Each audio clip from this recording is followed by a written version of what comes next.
Sosok Sunjaya Purwadi Sastra adalah mantan Bupati Cirebon yang kini ikut disorot karena kasus pembunuhan Vina.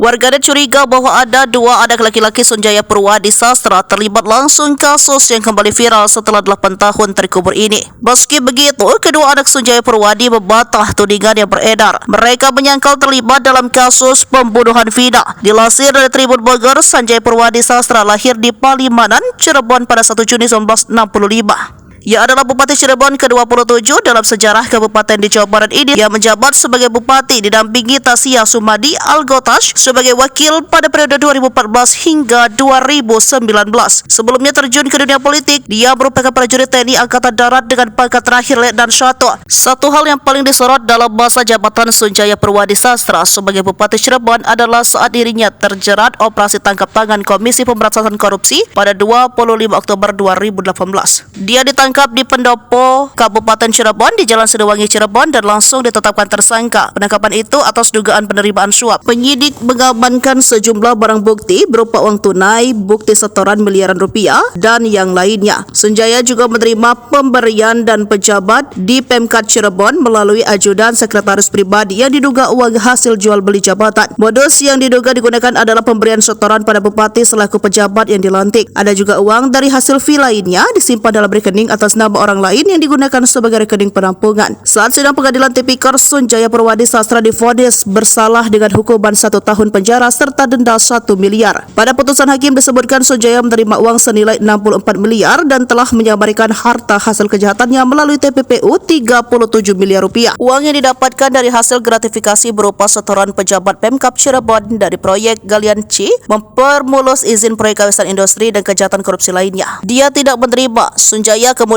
mengajukan banding, namun hasil tak sesuai yang diharapkan. Justru Majelis Hakim Pengadilan Tinggi Bandung memutuskan hukumannya diperberat menjadi 9 tahun kurungan penjara. Hal paling diingat juga dari Sunjaya adalah ia menjadi bupati yang paling singkat. Pada periode kedua, dia juga terpilih, namun baru 15 menit setelah ia dilantik langsung dinonaktifkan sesuai divonis bersalah kasus korupsi. Selanjutnya, sang istri Wahyu Ciptaningsih yang akrab dipanggil Ayu ditunjuk menjadi wakil Bupati Cirebon sebagai pengganti antar waktu periode 2019 hingga 2024. Dia dipilih oleh DPRD Kabupaten Cirebon untuk mengisi kekosongan yang terjadi. Kekosongan ini karena suaminya yang baru 15 menit dilantik langsung dicopot, akhirnya digantikan oleh Wakil Bupati Ibro Rosyadi. Pada Pilkada Bupati tahun 2008, Sunjaya sempat maju menjadi calon Bupati Cirebon dari jalur independen namun gagal. Adapun ia hingga saat ini masih mendekam di penjara akibat kasus suap.